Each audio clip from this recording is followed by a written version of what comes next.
All right, the president's been busy tweeting these days. Lately, this one: if Senate Republicans don't get rid of the filibuster rule and go to a simple 51% majority, few bills will be passed. 8 Dems then control the Senate. To the Washington Examiner's Gabby Morrongiello, we've got Tea Party Patriots Beth Martin, Red Alert Politics contributor Angela Morabito. Angela, what did you think of that? He was essentially putting the pressure on his Senate to change its rules. Mitch McConnell essentially saying back, I believe today, ain't going to happen. I'm paraphrasing. So the bad blood continues between these, these two guys in particular. What do you think of it? McConnell and Ryan are extremely aware of the political risks of a government shutdown. We've had these sort of debt ceiling mini crises, I guess you could say, a few years ago back in 2011 and then again in 2013.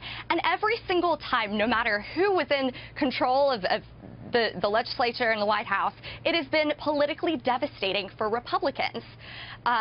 But the filibuster thing just seems like a tangent. Yes, he wants it. I understand simple majority, but I'm wondering if Mitch McConnell is fearing what could happen next year, and maybe he's relegated to the minority leader, if he's even that, and he wants some sort of input and power. What do you think?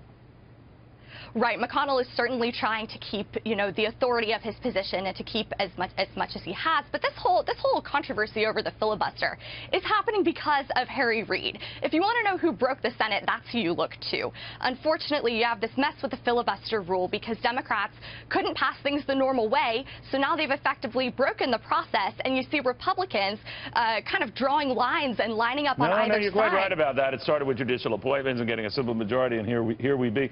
Beth Martin, one thing I'm wondering about, though, is whether this back and forth, especially when it comes to the debt ceiling threat on the part of the president, that he would entertain a government shutdown to build that wall, to get a VA bill going.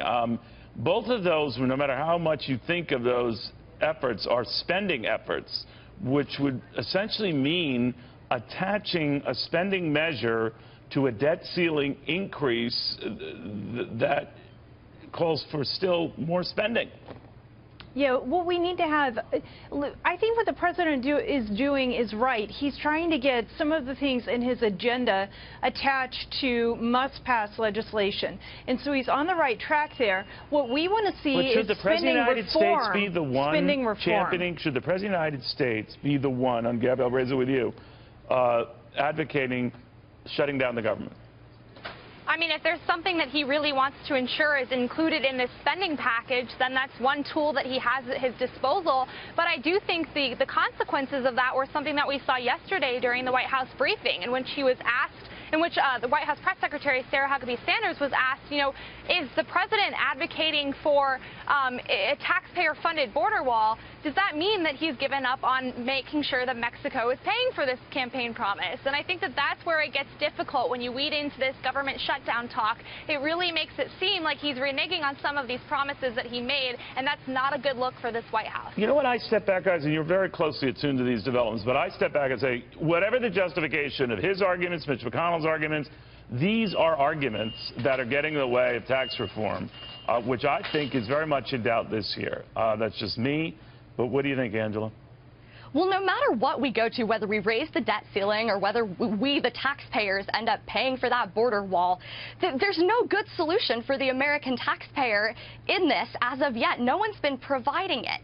So either way, we're going to be paying more. We're almost $20 trillion in debt, and we're going to be paying, I mean, my generation, for all of our working lives is going to be paying for these things that we just can't afford. We're worse than broke. We're in debt.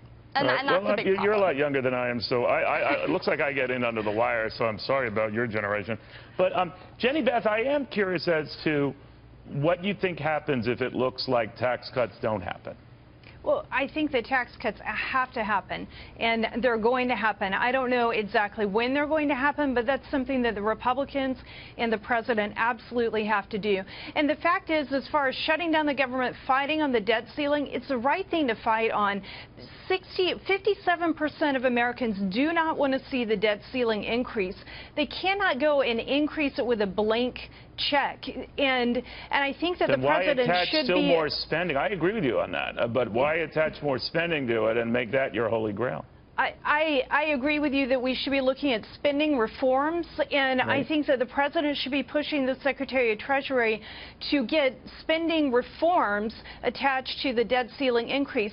Neil, we got a deal in 2011 better than what we're looking at right now, and in 2011 the Democrats controlled the Senate and the White House. Tea Party Patriots, we still didn't think that deal was good enough, but it can't just be free for all spending with no restraint whatsoever. Gabby?